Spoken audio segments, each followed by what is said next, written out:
observar es de tres componentes, como tiene un citoplasma teñido de azul, una cromatina rojo-violeta y también presencia de gránulos de pigmentos malarios que se tiñen de marrón, negro o amarillo.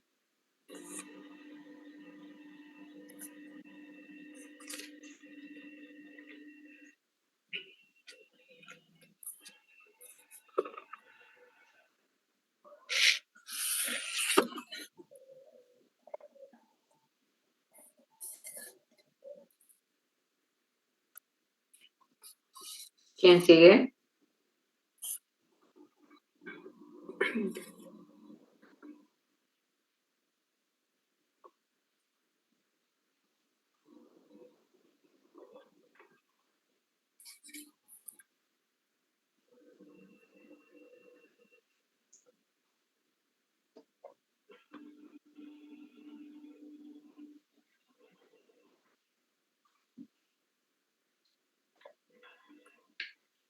Alejandra Munizaca.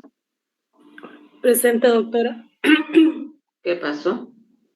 No, es que me agarró todas las disculpas. Ya no voy a continuar, doctora, ya que no está la otra compañera. Las anemias, las anemias paroxísticas nocturnas. Es el trastorno adquirido de las células madres clonales que tienen como resultado una sensibilidad anormal de la membrana de los eritrocitos al ISIS por el complemento. La leucemia, la trombocitemia, los trombosis arteriales venosas y las crisis epidíticas son frecuentes. La hemoglobinuria paroxística nocturna es muy frecuente en hombres durante la tercera década de la vida, pero se observa en ambos sexos a cualquier edad. Los trastornos responsables de las anemias intravasculares, excesiva sensibilidad de las células hemolíticas, también comienza con expansión de las células madres. Ahí va, disculpa, doctora. Hematopoyéticas con deficiencia severa o ausencia. La deficiencia va a dar resultado a la mutación somática de un gen ligado X requerido para el primer paso de la biosíntesis de GPI. Los signos y síntomas, de forma típica, los pacientes refieren hemoglobinuria episódica que causa orina de color pardo rojizo. Esto se observa a mayor frecuencia en la primera orina de la mañana. Sufren trombosis en partículas mesentéricas de la vena hepática. Se trata de un trastorno de las células primordiales y por ello hemoglobinuria. El diagnóstico laboratorial. Las anemias tienen intensidad variable y a veces se identifican reticulocitos. Las anomalías en la frotis de sangre no confirman el diagnóstico y pueden incluir macroblastitosis. La hemólisis episódica en caso de hemoglobinuria paroxística nocturna es intravascular y por ello un estudio útil es detectar la hemosideralina en orina.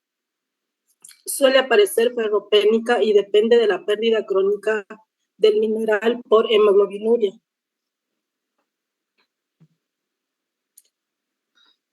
El citometría del flujo es un método de elección para la identificación de células deficitarias en el GPI. Esta técnica nos permite el marcaje mediante anticuerpos monoclonales ligados a moléculas fluorescentes de proteínas ligadas a una superficie celular mediante el GPI en las células del sistema hematopoyético y cuya ausencia de expresión parcial o total que permitirá identificar la presencia de un clon HPN. Eso es todo, doctora.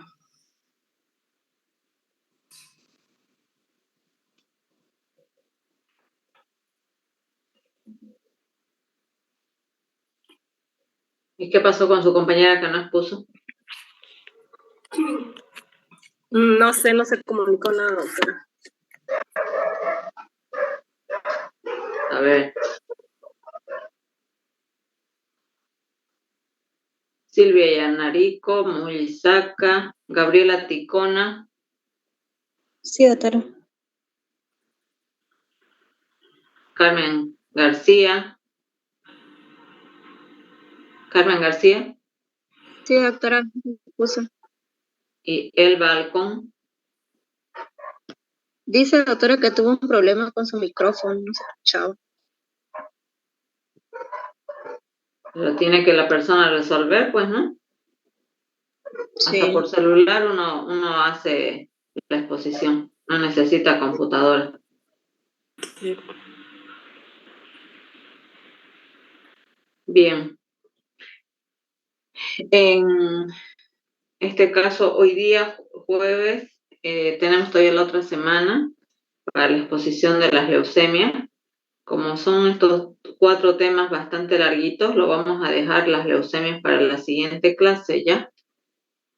En el caso de las anemias por anticuerpos, sería un factor externo, ¿no? No es que la médula ósea esté afectada, sino que se están destruyendo afuera, una vez que se producen los glóbulos rojos, se producen de forma normal, y lo que está ocurriendo es que se destruyen por defectos de autoinmunes, ¿no? Autoanticuerpos, y en otros casos porque también hay algún componente, como ser los parásitos, que provoca la destrucción de glóbulos rojos, porque son infestados, ingresa el plasmodium, por ejemplo, ingresa el glóbulo rojo y de esa manera, después de cumplir con su ciclo de proliferación en esa célula, es que termina por estallar y produciendo hemólisis. Y más que nada con el Plasmodium falciparum, es una anemia hemolítica bastante marcada, que puede llegar incluso a la muerte del paciente por otras complicaciones en órganos por ese parásito.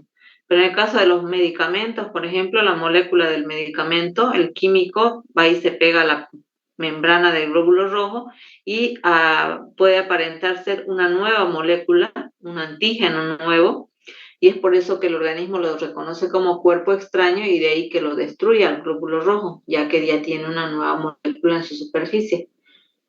Eso sería básicamente las causas, ¿no?, de este tipo de anemias hemolíticas extrínsecas. Ahora, en cuanto a los anticuerpos, pueden ser anticuerpos que trabajan a temperatura fría o trabajan a temperatura caliente. Ahí están los anticuerpos calientes y fríos. De hecho, hay pacientes muy extrañamente que existen, pero que los hay, que son de estos pacientes que sus autoanticuerpos trabajan a temperatura fría, y entonces esa sangre, una vez que sale de su torrente sanguíneo, la vamos a ver que en el tubo de sangre se ve como que estuviera coagulada, y todo es porque tiene esos anticuerpos que están haciendo que los hematíes se conglomeren y se aglutinen. Dependiendo de la cantidad de anticuerpos, esa aglutinación del glóbulo rojo va a ser mucho más notoria. Puede hasta volverse toda la sangre como que fuera un coágulo. Y entonces lo que tenemos que pensar es también, más que nada, cuando por primera vez nos sucede eso, a veces pedimos nueva muestra de sangre y vuelve a ocurrir el fenómeno de que pareciera que la sangre se ha coagulado. Entonces, ¿qué hay que hacer? Hay que llevar a 37 grados centígrados en baño María el tubo, calentarlo, y entonces vamos a ver cómo los hematíes se liberan, porque los anticuerpos se van a soltar, entonces ya no van a estar aglutinados los glóbulos rojos. Gracias a eso podemos hacer mediciones con esa sangre, así, trabajando siempre a temperatura, calentando a 37 grados centígrados. Entonces, para pasar en el equipo, en el contador hematológico, para hacer cualquier medición, hay que calentar esa sangre para poder trabajarla, porque caso contrario va a aparecer como un coágulo y usted no va a poder hacer ningún tipo de medición, ni mucho menos un frotis sanguíneo, ni nada. Entonces, depende mucho de la temperatura para que esos eritrocitos estén libres, estén sueltos. Y nuevamente, como provoca hemólisis, entonces que va a haber bilirrubinas. Aquí, por ejemplo, ¿cómo sería el CUMS en estos tipos de anemias hemolíticas por anticuerpos? ¿Cómo estaría el CUMS directo?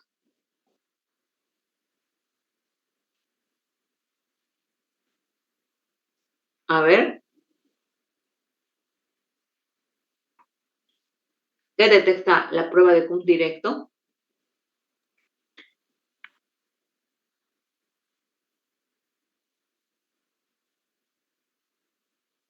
Alejandra o alguien del grupo.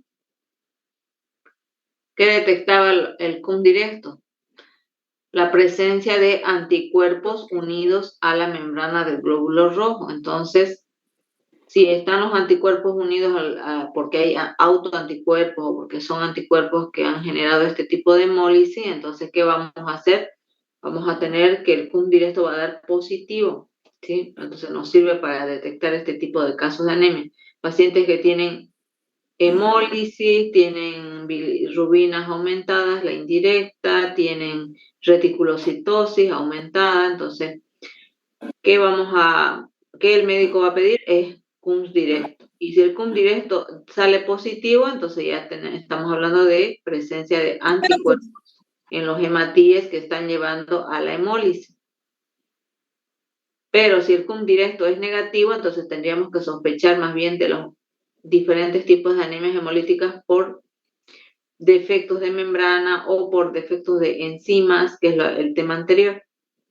Nuevamente, entonces, ¿qué es lo que ocurre? Que no todas las anemias es por deficiencias nutricionales, sino que puede ser alteraciones de membrana, pueden ser defectos congénitos de enzimas en el ciclo energético del glóbulo rojo, puede ser por anticuerpos, por parásitos, por medicamentos, ¿no? ¿Alguna pregunta de este tema, el resto del grupo?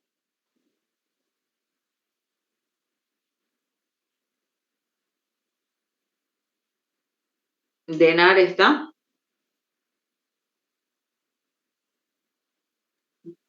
Sí, doctora.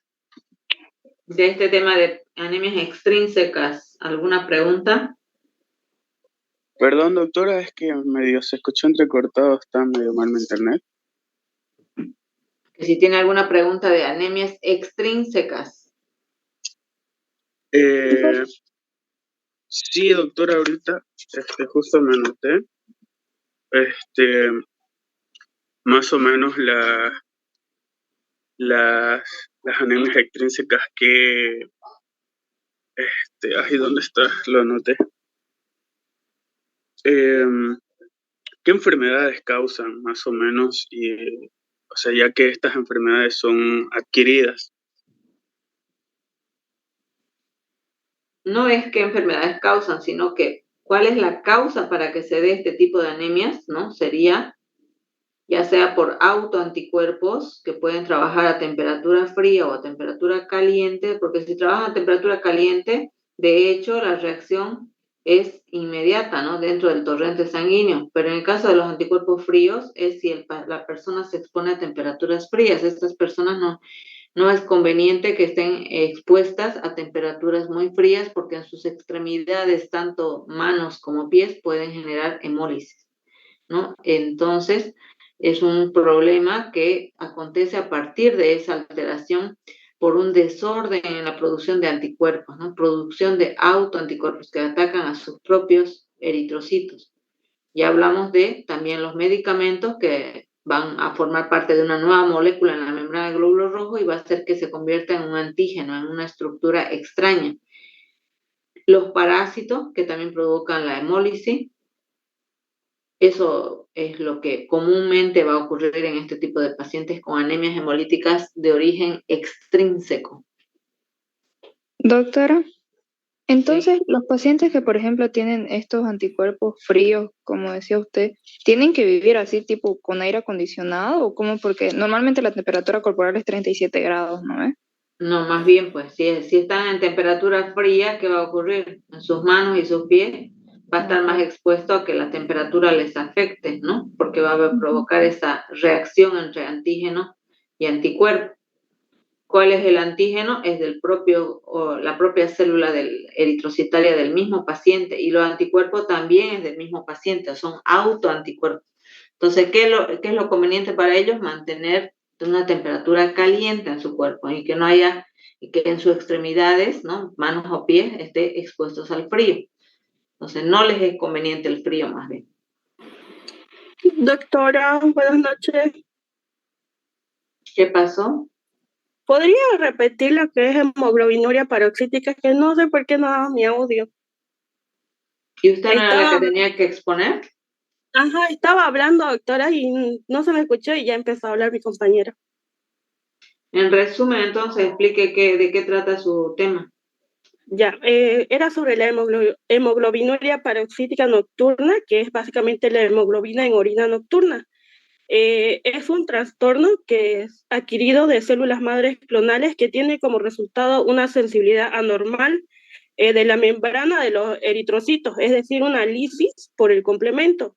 Se podría presentar lo que es leucopenia, la trombocitopenia, la trombosis arteriales y las venosas. La hemoglobinuria paróxida nocturna es muy frecuente en hombres durante la tercera década, es decir, entre los 30 y 40 años de vida, pero se observa en ambos sexos, no es específicamente de hombres y también se puede dar en cualquier edad. La hemólisis ocurre durante el día, no solamente en la noche. Como ya dijimos, la hemoglobina es un trastorno responsable de la hemólisis intravascular que es la excesiva sensibilidad de las células hematológicas. Comienza con la expansión de las células madre hematopoyéticas con deficiencia severa o ausencia del GPI.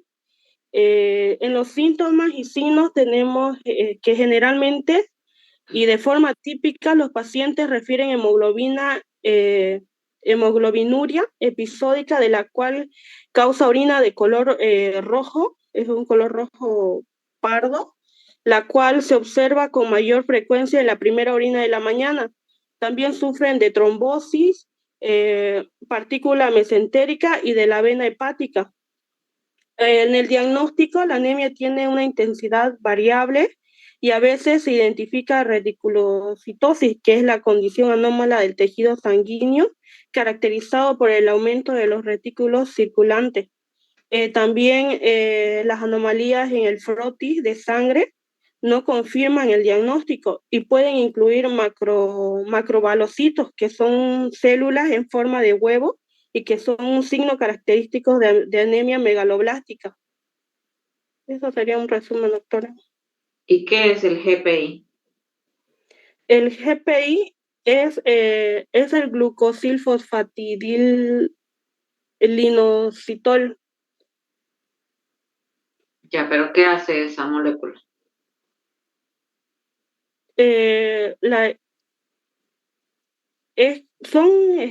Doctora, son proteínas específicas de la superficie de los eritrocitos.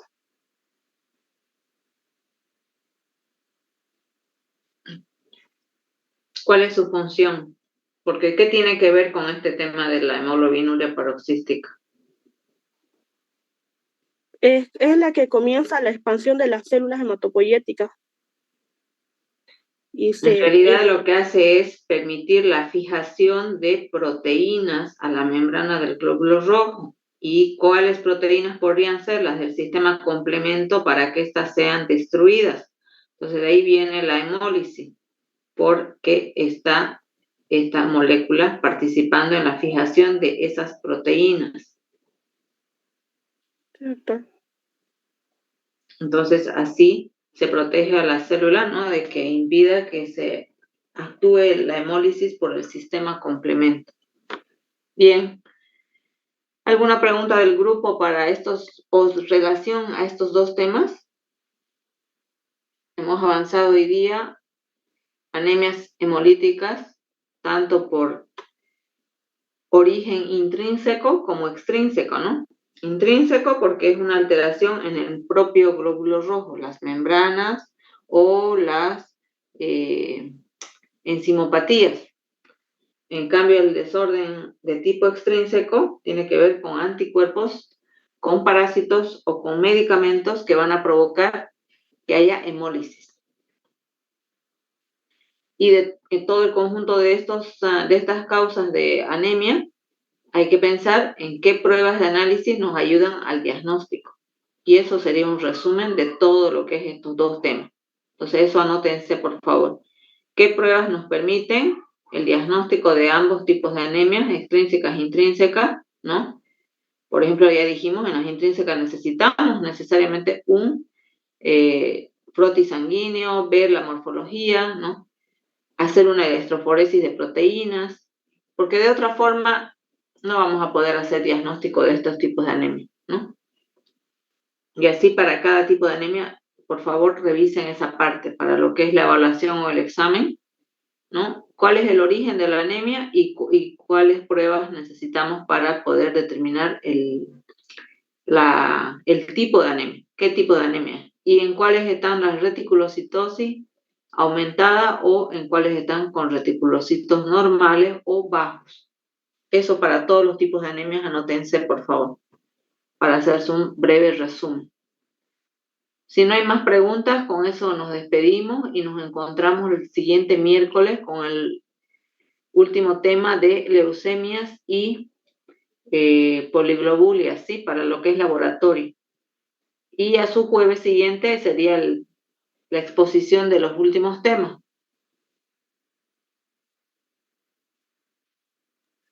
Está bien, doctora. Bien, gracias. Y las que han ido a la actividad del sábado, no se olviden sí llevar su informe el día miércoles para tomar en cuenta su evaluación, los puntos extras. Ya, doctora, está bien. Ya, doctora, está bien. Bien, gracias. Buenas noches, jóvenes. Hasta luego, doctora. Hasta luego. Hasta luego. Ahora,